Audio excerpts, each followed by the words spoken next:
Hello twelfth class.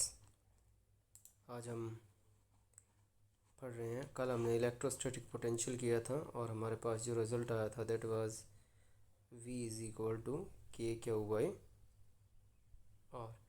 के क्या था अपने पास? K is 1/4 pi epsilon naught. And आज हम देखेंगे electrostatic potential due to a group of charges.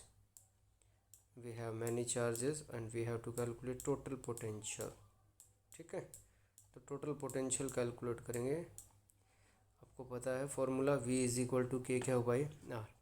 So we have charges Q1, Q2, Q3 and so on up to Qn। तो अगर फर्स्ट चार्ज के लिए अगर आप पोटेंशियल कैलकुलेट करोगे तो वो आएगा V1। V के लिए क्या फॉर्मूला अभी अभी आपको पता है, V is equal to K Q by R. K Q by R कल हमने किया था electrostatic potential due to point charge. So आज हम देखते हैं अगर फर्स्ट चार्ज होगा तो उसकी जो है Q1 और R1, सेकंड होगा तो R2 Q2 R2। जैसे फर्स्ट के लिए लिखा है this is V1 for first charge K Q1 by R1, V2 for second charge it is K Q2 by R2 so on up to V3 V4 Vn। क्या होगा Vn की value? Vn will be K Qn by Rn। This is Vn। अब total potential क्या होगा? Total potential in सब को क्या कर देंगे, ऐड कर देंगे। That is V will be equal to V1 plus V2 plus on V3 plus on up to Vn। Now V will be equal to, इन सब में क्या कॉमन है? K, तो K कॉमन आ जाएगा। It is Q1 by R1 plus Q2 by R2 plus on up two plus Qn by Rn। अगर आप इसको समेशन की फॉर्म में लिखना चाहते हो तो जहाँ जहाँ वेरिएशंस आ रही हैं देखिए 1 2 3 4 and up to n। It is Qi R1 R2 R3 Ri। I कहाँ से कहाँ तक? 1 से n तक। So V will be equal to K नीचे है, ध्यान दें के के साथ क्या है? Qi by Ri। समेशन कहाँ से कहाँ तक है? आई वेरीज फ्रॉम 1 टू n। अब आपके लिए जो है के की वैल्यू मैं फिर बता रहा हूँ। K will be equal to, in free space it is 1/4 pi epsilon naught. Book में अगर आपको 1/4 पाई एप्सिलॉन नॉट दे रखा है तो भी आपको कंफ्यूज नहीं होना है। This is the value of K. ये आपके लिए electrostatic potential due to a group of charges. आगे देखते हैं।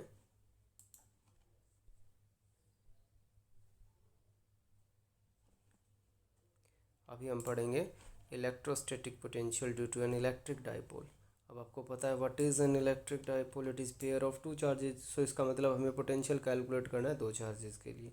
एक चार्ज है माइनस क्यू, दूसरा चार्ज क्या है? Plus Q. माइनस क्यू इधर है नीचे और प्लस क्यू ऊपर। और आपको पता है डाइपोल की डायरेक्शन किस तरफ होती है?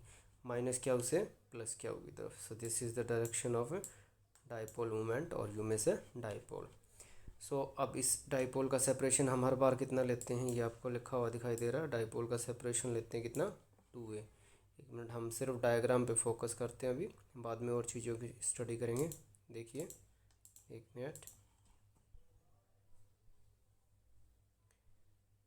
सो दिस इज़ आवर डायग्राम। यहाँ पे आपको दिखाई पड़ रहा है A B is a dipole. P point पे हमें क्या निकालना है? पोटेंशियल। तो पी पॉइंट पे मान लीजिएगा यूनिट पॉजिटिव चार्ज। आपको वी ए और वी बी की वैल्यू मैं सीधी कैलकुलेट करवा देता हूँ। सो जो पी पॉइंट है उसकी जो सेंटर डिस्टेंस है दैट इज़ आर। सेंटर से कितना डिस्टेंस है? आर। और सेंटर से आर डिस्टेंस है और यहाँ से क्यू माइनस क्यू से इसका डिस्टेंस है R1 और प्लस क्यू से कितना डिस्टेंस है? R। और सेंटर से जो डाइपोल की डायरेक्शन मैंने अभी अभी बताई आपको वो थी माइनस क्यू से प्लस क्यू, उसके साथ इसका एंगल कितना है? Theta. This is the position of P। Position vector जो P का है वो कितना है? R। तो R जो एंगल बना रहा है वो कितना बना रहा है? थीटा। ठीक है, तो अभी अगर हम माइनस क्यू के लिए पोटेंशियल निकाल के लेके आएंगे, किसके लिए निकाल के लेके आएंगे? माइनस क्यू के लिए अगर पोटेंशियल निकालेंगे so V1 will be equal to, minus Q के लिए V1 will be equal to minus K Q by R1। और प्लस क्यू के लिए, क्योंकि माइनस क्यू से कितना दूर है? R1 और प्लस क्यू से कितना दूर है? R2। सो प्लस क्यू के लिए आपके लिए जो पोटेंशियल है वो कितना होगा? V2 which is equal to K Q by R2। अब टोटल के लिए हम क्या करेंगे? V1 और V2 को ऐड कर देंगे। सो V1 और V2 को अगर आप ऐड कर रहे हो तो K क्या कॉमन आ जाएगा, अंदर बचेगा 1/R2 प्लस माइनस 1/R1। ठीक है। सो ये आ जाएगी आपके पास द वैल्यू ऑफ V।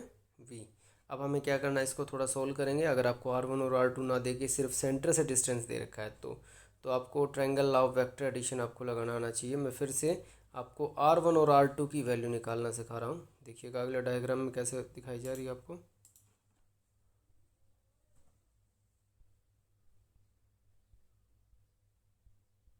देखिए ये आपके पास डायग्राम है। ठीक है, यहाँ से आपको सारी चीज़ें क्लियर हो जाएंगी। और अगर मैं यहाँ से आपको VR1 की वैल्यू निकालता हूँ, R1, so what is the value of R1?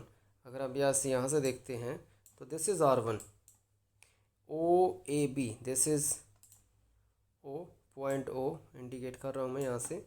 ये पॉइंट है A और ये पॉइंट है B। ठीक है, ये पॉइंट क्या है, P। ये पॉइंट आपका इधर क्या रहेगा, इसको नीचे लेके आ रहे हैं। ये पॉइंट P है, ये पॉइंट O है और ये पॉइंट क्या है, A। अब इस पे हम triangle law of vector addition लगा रहे हैं। तो अगर आप A से O से A पे और A से P पे जा रहे हो तो एंगल जो आपका कितना बनेगा, O से A, A से P, सॉरी यहाँ से आप यहाँ जा सकते हो, A से O पे गए हो और O से कहाँ पे गए हो, P पे। तो R1 will be equal to R square plus A square plus 2AR cos theta. और इन दोनों के बीच एंगल कितना है, थीटा। कितना एंगल है, थीटा, क्योंकि डायरेक्शन ये देखिए इस तरफ है इसकी। ये इन दो डायरेक्शन के बीच आपको एंगल लेना है। ये किसकी डायरेक्शन, अगर आप उस तरफ जा रहे हो तो ये डायरेक्शन है AO की। अगर उधर से आएंगे तो ये किसकी होगी, BO की। सो ये A से O और O से P, यानी कि A square plus R square plus 2AR cos theta under the root is equal to R1, triangle of vector addition. अब अगर आप देखते हैं तो ये हो जाएगी वैल्यू किसकी, R1 स्केयर की। R1 square will be equal to R square plus A square plus 2AR cos theta. अब यहाँ से इस कैलकुलेशन को थोड़ा सा करके देखते हैं। तो R1 स्केयर, यहाँ से R स्केयर कॉमन ले लेते हैं। यहाँ से क्या कॉमन ले लेते हैं, R square. R square common लेंगे तो यहाँ पे क्या बच जाएगा, 1। यहाँ पे A square by R square, यहाँ पे 2AR है। R एक कॉमन आ गया और एक R स्केयर दूसरा बाहर ले रहे हैं तो R से क्या हो जाएगा, डिवाइड, और साथ में यूँ का क्या रहेगा, cos theta.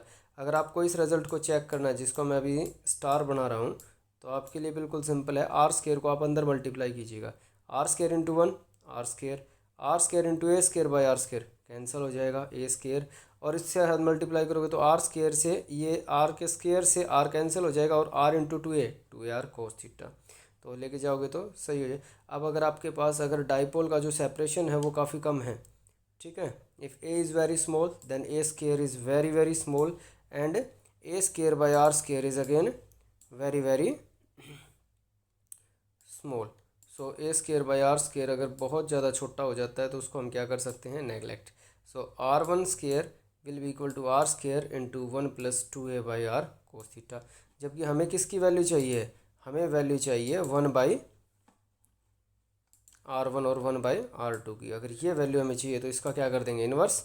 So 1/R1 square will be equal to 1/R square, और ये भी क्या आ जाएगा, नीचे। अब अगर आप इसको ऊपर लेके जाओगे तो पावर किसकी हो जाएगी, माइनस। देखिए इसको सोल्व करने से पहले मैं आपको बता रहा हूँ, यहाँ इन्वर्स कर दिया इसका, taking inverse on both side, taking inverse on both side. आपके पास क्या होगा, R1 स्केयर 1/R1 स्केयर बन जाएगा और इधर क्या बचेगा, 1/R स्केयर, और ये नीचे। अब इसका हम क्या कर देंगे, दोनों side taking square root on both side.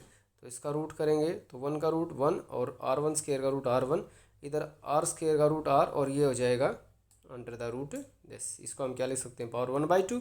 अगर ऊपर जाएगी तो पावर किसकी हो जाएगी, माइनस की। सो ये जो वैल्यू है, this is said to be equation A is equal the value of 1/R1। अगर इसी तरीके से आप 1/R2 की वैल्यू निकालोगे तो R2 कैसे निकलेगा, B। अब आपको ट्रायंगल कौन सी लेनी पड़ेगी,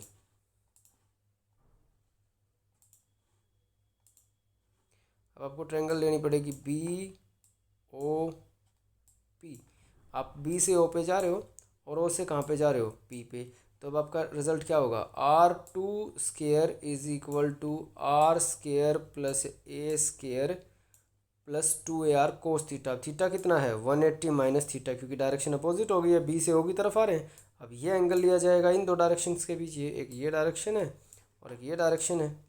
तो 180 minus theta cos 180 minus theta minus cos theta. तो जो आपने यहाँ पे 2ar कोस थीटा लिया था वहाँ पे आपका हो जाएगा कोस 180 माइनस थीटा। कोस 180 माइनस थीटा यानी कि यहाँ पे क्या आ जाएगा, माइनस साइन आ जाएगा। तो अगर आप इस माइनस साइन को देखेंगे तो आपके पास जहाँ जहाँ ये प्लस था वहाँ वहाँ क्या हो जाएगा, माइनस साइन आ जाएगा। तो यहाँ माइनस ये बाइनोमियल थ्योरम हमने यूज़ कर चुके हैं अब यहाँ पे। तो ये माइनस यहाँ आएगा तो 2 से 2 कैंसिल। बाइनोमियल थ्योरम क्या है, 1 plus x raise to the power अगर n है, ये मैं आपको 11th क्लास में बता चुका हूँ। 1 plus x raise to the power n है तो इसको हम क्या लिख सकते हैं, 1 plus n x, 1 plus n x. This is binomial theorem. तो n की जगह यहाँ पे क्या है, -1/2।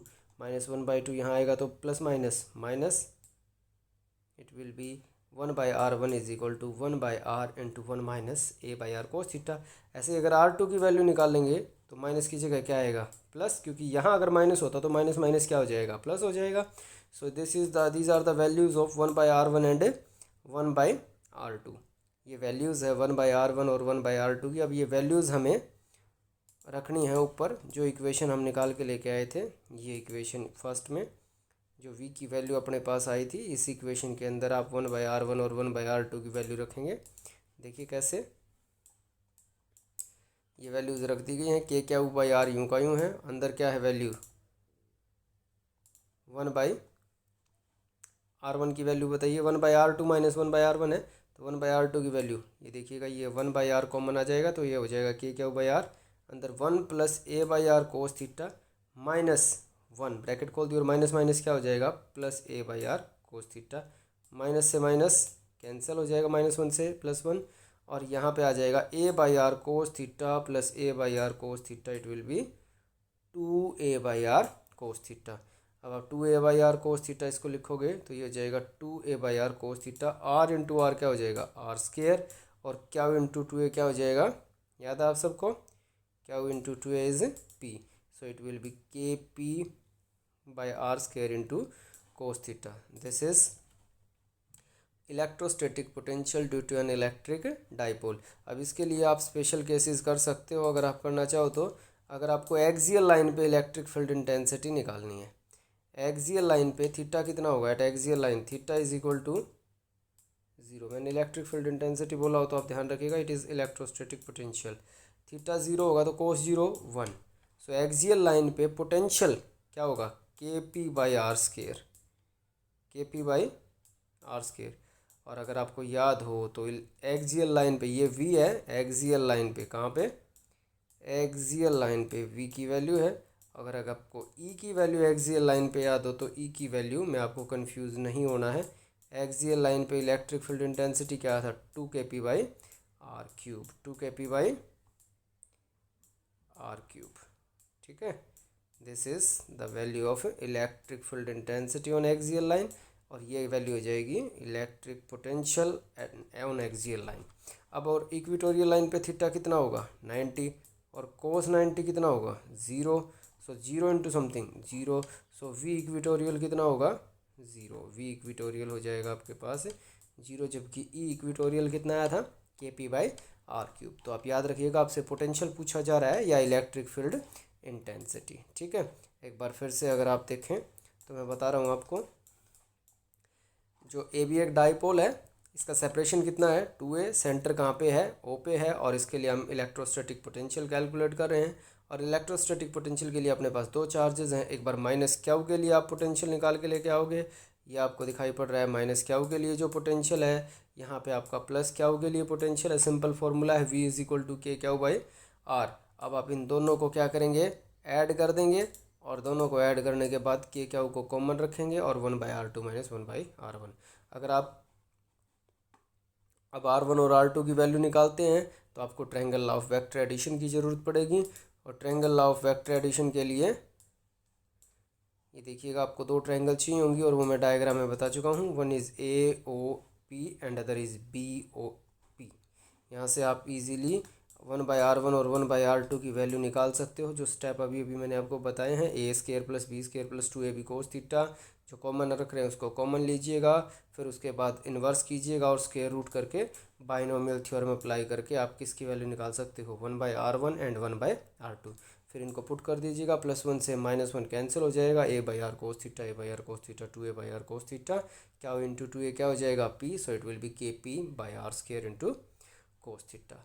This is electrostatic potential at any point, और एक्सियल और इक्वेटोरियल लाइन के जो केसेस हैं वो मैं करवा चुका हूँ। सो ये था electrostatic potential at any point due to an electric dipole. आगे देखते हैं। अब हम बात करते हैं equipotential surface. What is an equipotential surface? बिल्कुल सिंपल है ये।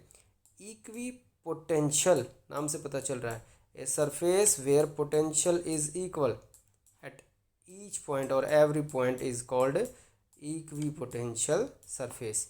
एक ऐसा सरफेस जहाँ पे पोटेंशियल क्या रहेगा, सेम रहेगा हर दो पॉइंट पे। आपको पता है वर्क डन क्या होता है, अगर आप किसी एक पॉइंट से दूसरे पॉइंट पे चार्ज को डिस्प्लेस कर रहे हो तो वर्क डन क्या होता है, VB - VA, लेकिन दोनों पॉइंट का पोटेंशियल क्या है, सेम। सो VA और VB इक्वल होने की वजह से दोनों को माइनस करेंगे तो वर्क डन क्या आएगा, 0। याद रखना ये आपको। Work done in displacing A charge on an equipotential surface is always 0। याद रखिएगा, W = क्या होता है, E.ds या DL, ठीक है ना, जितना आपने डिस्प्लेस किया है E.dl। So E.dl will be equal to 0, ठीक है। अगर इलेक्ट्रिक फील्ड इंटेंसिटी और पाथ 0 नहीं है तो आपके पास थीटा को क्या होना पड़ेगा, 0 होना पड़ेगा। यानी कि अगर फील्ड इंटेंसिटी भी है और पाथ भी है और आपका वर्क डन 0 है तो E is not equal to 0, DL is not equal to 0, cos theta equal to 0। Cos theta 0 होने से यहाँ पे क्या मतलब निकलता है कि थीटा इज इक्वल टू क्या है, 90। यानी कि अगर आप किसी फील्ड के नॉन ज़ीरो फील्ड और पाथ अगर नॉन ज़ीरो है तो आपके लिए जो इलेक्ट्रिक फील्ड इंटेंसिटी है is always perpendicular to a path on an equipotential surface, ठीक है ना। और दूसरा आपको याद रखना है कि किसी यूनिट पॉजिटिव टेस्ट चार्ज के लिए, पॉइंट चार्ज के लिए अगर आपको electric field equipotential surface draw करना है तो वो इस तरीके से, आप एक बार 1 नंबर में पूछ लिया गया था ये क्वेश्चन, काफ़ी इंपॉर्टेंट है, तो आप ध्यान रखना। For a point charge how you will show equipotential surface. तो फिर से आपको बता रहा हूँ, इक्विपोटेंशियल सरफेस क्या है भाई, वो ऐसा सरफेस जहाँ पे पोटेंशियल सेम हो। पोटेंशियल सेम होगा तो VB - VA क्या हो जाएगा, 0। तो वर्क डन हमेशा क्या होता है, 0। वर्क डन को 0 पुट करेंगे तो थीटा कितना हो जाएगा, 90। यानी कि इलेक्ट्रिक फील्ड इंटेंसिटी और DL के बीच एंगल कितना है, 90। So this is equipotential surface. अब हम बात करते हैं last article for the day, और वो है relation between electric field intensity and electrostatic potential. V और E के बीच रिलेशन हम डिड्यूस करने वाले हैं, V और E के बीच। अभी तक आपको पता है DW = FDX, और आपको पता है आप दोनों चार्जेस को कैसा लेते हो, पॉजिटिव। तो आपका जो डिस्प्लेसमेंट है वो इस तरफ होगा और इलेक्ट्रिक फोर्स इस तरफ होगा, तो जो एंगल है वो कितना हो जाएगा, अगर एंगल की बात की जाए तो एंगल आपका कितना होगा, एंगल जो है वो आपका हो जाएगा 180। एंगल कितना हो जाएगा, 180। एंगल अगर 180 है तो कोस 180 कितना होगा, -1। देखिए एक बार फिर से, DW = FDX, ये electrostatic potential due to point charge में भी हम कर चुके हैं, और DW FDX कोस थीटा के साथ खुल जाएगी डॉट प्रोडक्ट। थीटा 180 है तो कोस 180 कितना होगा, -1। सो DW = -FDX। अब अगर टेस्ट चार्ज जो है वो यूनिट और पॉजिटिव है तो वर्क डन पोटेंशियल में कन्वर्ट हो जाएगा और फोर्स जो है वो इलेक्ट्रिक फील्ड इंटेंसिटी में। So DV will be equal to -EDX। यहाँ से आप -DX को उधर ले जाइए, it will be E will be equal to -dV/dx, and -dV/dx को हम क्या बोलते हैं, potential gradient. So electric field intensity is equal to negative of potential gradient. यहाँ पे क्वेश्चन पूछा जाता है कि अगर किसी सरफेस के लिए, ध्यान रखना है आपको, अगर किसी सरफेस के लिए इलेक्ट्रिक फील्ड इंटेंसिटी जीरो है तो क्या उसके लिए पोटेंशियल नेसेसरली जीरो होगा। अगर मैं इसको जीरो पुट कर दूं तो डी एक्स को उधर ले जाइए, सो माइनस डी एक्स को उधर ले जाएंगे तो D V will be equal to zero. और डी वी क्या होता है, change in potential, that is V B minus V A. V B minus V A will be equal to zero.